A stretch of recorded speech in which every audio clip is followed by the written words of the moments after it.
What's the meaning of Black Maria?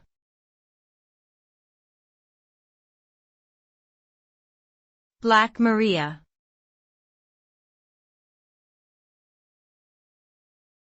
Black Maria.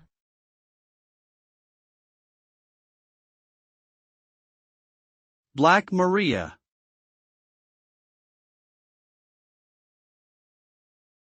Black Maria.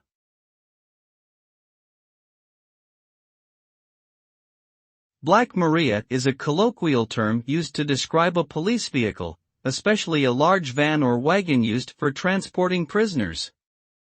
The term originated in the United States during the 19th century and was commonly used in the 20th century.